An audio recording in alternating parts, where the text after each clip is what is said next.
Boa tarde, hoje é dia 10 de abril de 2022 e dou aqui início agora à realização de uma série de apontamentos sobre a cidade de Coimbra, que estamos a ver em plano de fundo.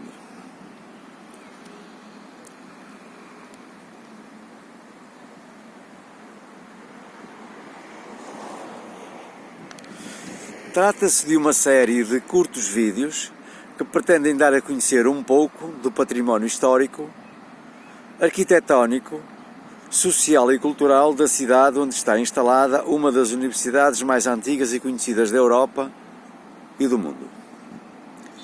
O ano em que Coimbra começou a ser habitada é desconhecido com alguma precisão, pois não existem dados concretos ou elementos que permitam datar com precisão o momento em que se verificaram os primeiros assentamentos humanos no local. Mas sabe-se que, quando da ocupação pelo Império Romano, no século II a.C., o local já era habitado por povos pré-romanos e era conhecido pelo nome de Imínio, ou Monte Imínio. Quando os romanos chegaram, desenvolveram a urbe, na colina que estamos a ver agora, na margem direita do rio Mondego, que temos aqui à nossa frente.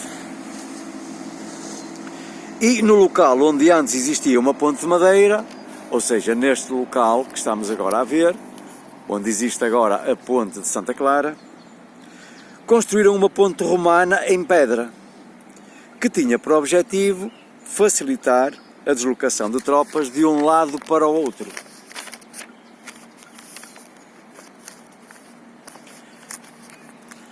Com a construção dessa ponte, rapidamente o local passou a ser ponto de passagem obrigatória para viajantes e carroças que vinham do sul, nomeadamente de Lisboa, ou Olipso, como então se chamava Lisboa na época romana, com destino a Braga, ou Brácara, como então se dizia em latim, tornando-o um ponto de passagem e muda de cavalos para quem se dirigia para o norte, através do litoral.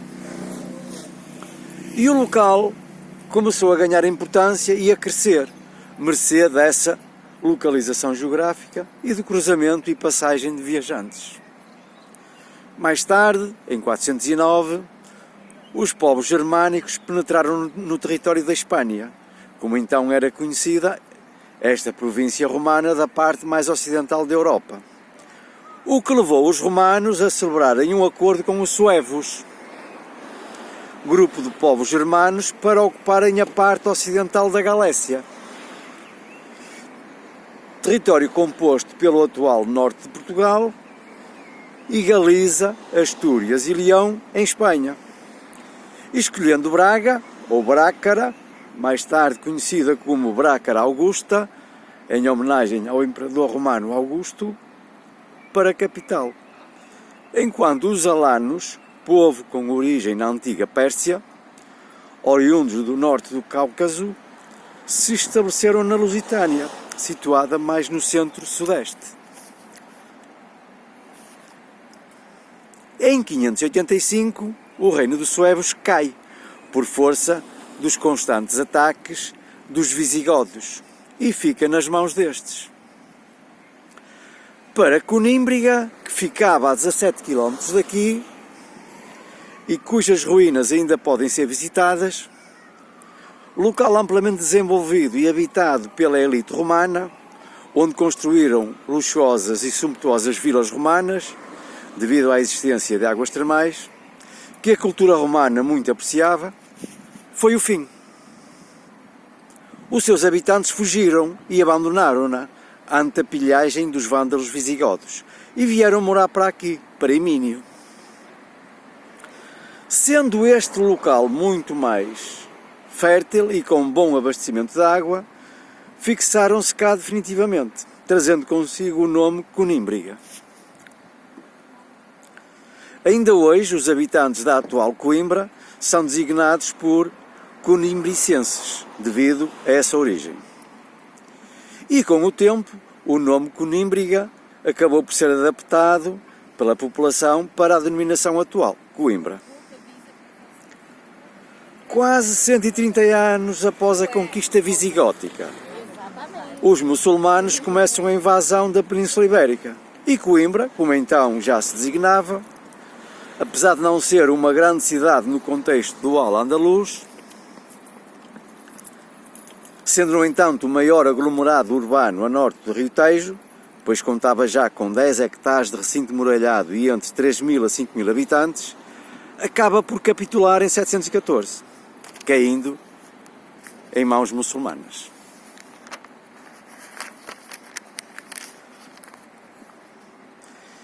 Dessa época perdura ainda a denominação árabe dada ao interior da muralha, Al-Medina,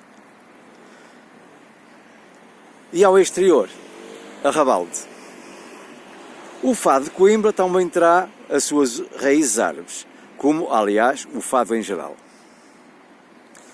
A cidade ganhou importância acrescida depois de ter sido reconquistada em 1064, por Fernando I o Magno, tendo, no século seguinte, no reinado de Afonso Henriques, sido escolhida para a capital do novo reino, que então se formava, com a confirmação pela Bula Papal de 1179, onde Portugal foi reconhecido como reino independente. Bem localizada, com terrenos férteis, um bom porto fluvial, bem fortificada e povoada, Coimbra contava, por essa altura, entre a sua população, com um número considerável de pessoas ilustres, como fidalgos, cavaleiros, magnates e membros do alto clero. Reunia assim todas as condições para ser uma grande cidade. E Afonso Henriques decidiu impulsionar e levar a efeito a construção e reconstrução de vários edifícios, como o Mosteiro de Santa Cruz, que fica aqui em frente, para trás desta primeira linha de edifícios aqui da Marginal, e por esse motivo não conseguimos vê-lo. A Sé Velha encontra-se mais ou menos ali em cima, na linha mediana da colina,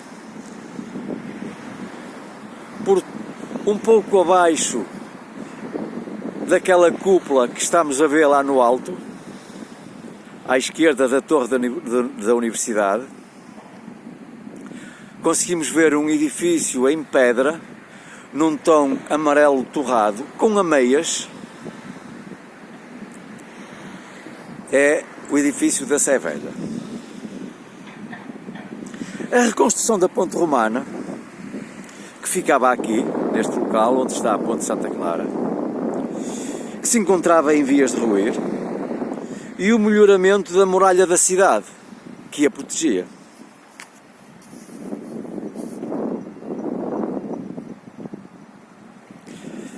Nos finais do século XIII e XIV, consolidou-se definitivamente o confronto espacial entre a cidade aristocrática, política e militar na Almedina, ou Intramuros, e a cidade mercantil, artesanal e laboriosa, no Arrabalde, ou fora de portas. Para além destas duas zonas principais, a cidade também contava com pequenos aglomerados de casas em torno de mosteiros e conventos.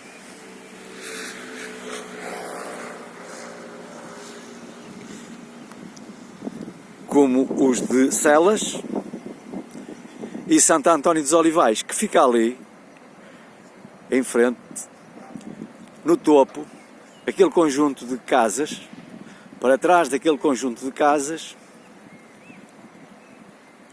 é Celas e Santo António dos Olivais, em torno do Mosteiro de Celas. E Santa Clara. Santa Clara fica aqui deste lado, da margem do Mondego, onde me encontro, a margem esquerda.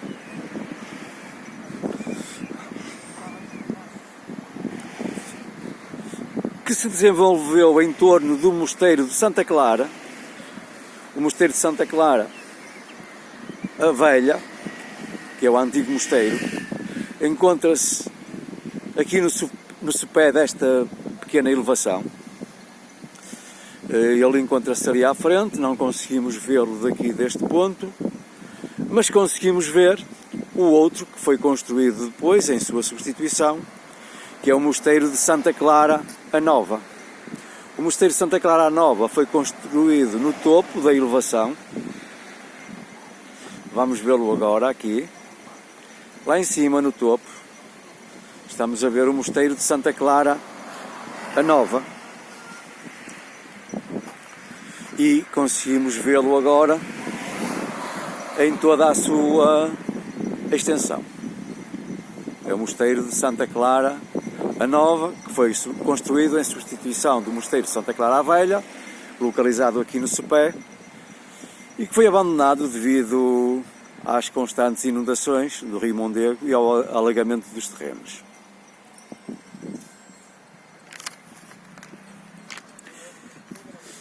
É em 1290 que a cidade se torna importante polo cultural quando o rei Dom Dinis funda a Universidade Portuguesa, como estudo geral do português, iniciando os estudos medievais aqui no Mosteiro de Santa Cruz, aqui em frente,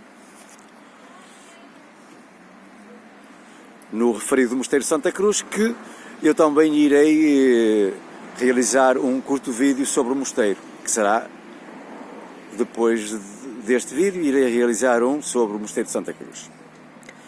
E em Lisboa, no reinado de João III, no século XVI, com a instalação definitiva da Universidade em Coimbra, na alta da cidade, lá em cima, no topo, que estamos a ver, aquela torre é a torre da Universidade de Coimbra, e todo aquele aglomerado de edifícios em volta são edifícios pertencentes à Universidade de Coimbra. E é um número bastante considerável de edifícios, porque daqui deste ponto conseguimos ver apenas o topo virado para o rio. E é muito extenso depois para lá. Esta instalação veio condicionar a dinâmica do espaço urbano, com a instalação posterior de escolas, colégios e outros estabelecimentos destinados ao ensino. E a cidade passou a contar, a partir de então, com uma nova atividade económica, relacionada com as atividades educativas.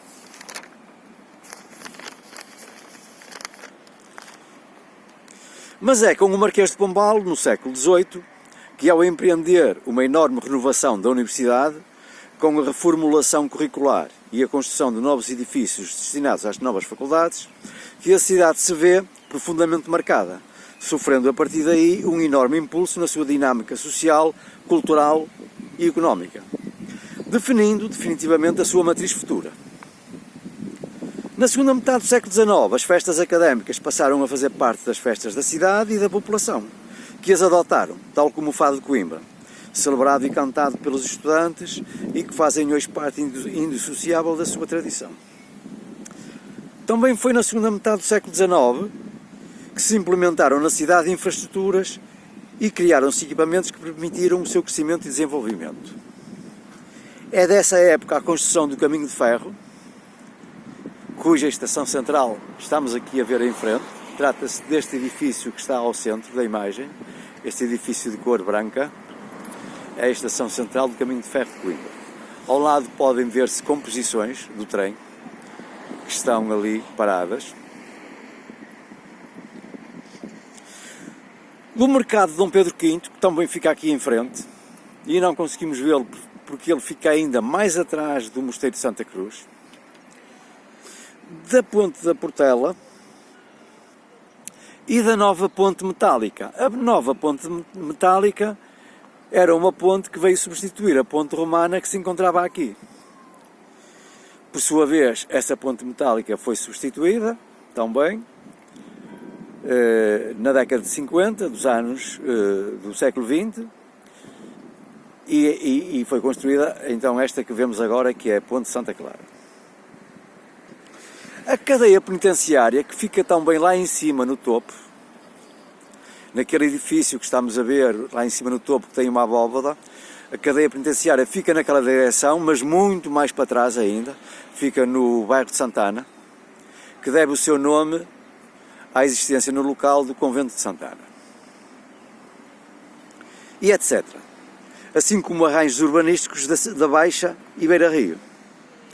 E por falar em arranjos urbanísticos da Baixa e Beira Rio, repare-se e note-se que hoje repetem-se, como podemos ver, os arranjos urbanísticos da Baixa e Beira Rio. Como se pode ver, está a ser levado a efeito um conjunto de obras de requalificação e beneficiação da Beira Rio, como se pode ver por aquela maquinaria que se encontra ali instalada, maquinaria e equipamentos, e alguns trabalhadores que se vêem na margem, que estão a levar a efeito uma série de trabalhos para beneficiar de novo aqui a Beira Rio.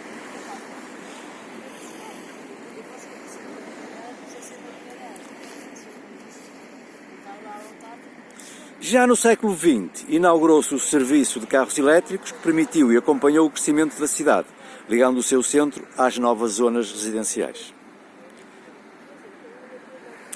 A cidade progrediu e desenvolveu-se e a construção civil passou a ser também uma atividade em franco crescimento. Este crescimento da cidade foi acompanhado pela construção de novas vias de comunicação, infraestruturas e equipamentos urbanos. Atualmente, o núcleo primitivo da cidade está ocupado sobretudo pela atividade de comércio e serviços e por uma população flutuante ligada à universidade, que também se está a expandir para novas zonas da cidade, com a construção de novos polos, impulsionando o crescimento dela.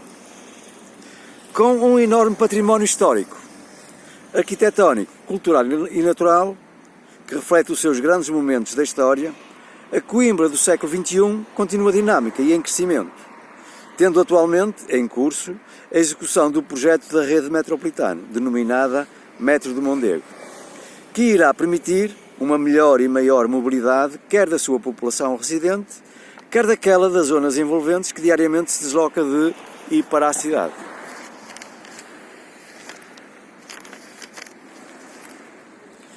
Para o futuro fica o legado de séculos de ocupação humana, com características diferenciadas, conforme a época e origem dos povos que a ocuparam, o que faz dela uma cidade sui generis, no contexto do panorama das cidades europeias, e que ficam definitivamente e para sempre no seu ADN próprio.